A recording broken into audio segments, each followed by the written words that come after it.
खबर है।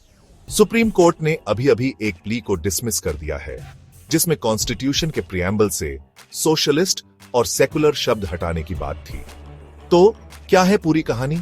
25 नवंबर 2024 को चीफ जस्टिस संजीव खन्ना और जस्टिस पीवी संजय कुमार की बेंच ने अश्विनी उपाध्याय और सुब्रमण्यम स्वामी की पेटिशंस पर फैसला सुनाया। इन पेटिशंस में यह कहा गया था कि सोशलिस्ट और सेकुलर शब्द कॉन्स्टिट्यूशन के असली मतलब के खिलाफ हैं और इन्हें इमरजेंसी के टाइम पर बिना सही स्टेट रेटिफिकेशन के जोड़ दिया गया था। कोर्ट ने क्या कहा? उन्होंने इन दलीलों को खारिज कर दिया और कहा कि कॉन्स्टिट्यूशन एक लिविंग डॉक्यूमेंट है जो समय के साथ बदलता रहता है। उन्होंने यह भी कहा कि इन शब्दों को इंडियन कॉन्टेक्स्ट में सब मानते और समझते हैं, थोड़ा और समझते हैं।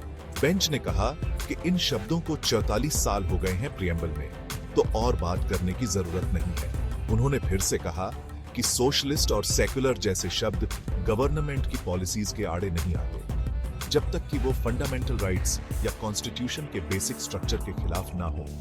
और तो और, कोर्ट ने आर्टिकल 361 का भी जिक्र किया, जो पार्लियामेंट को प्रियम्बल समेत कॉन्स्टिट्यूशन में बदलाव करने का हेतु देता है।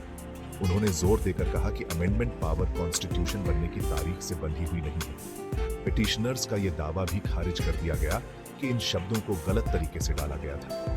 कोर्ट ने कहा कि सेकुलरिज्म कॉन्स्टिट्यूशन के बेसिक स्ट्रक्चर का हिस्सा है, जैसा कि पहले के बड़े जजमेंट्स में बताया जा चुका है।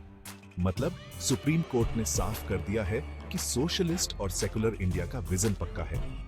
यह फैसला देश में सोशल जस्टिस और प्लूरलिज्म को और मजबूत करता है। बस इतना ही अभी के लिए। लाइक, सब्सक्राइब करना और कमेंट्स में अपनी राय जरूर बताना। मिलते हैं अगली बार।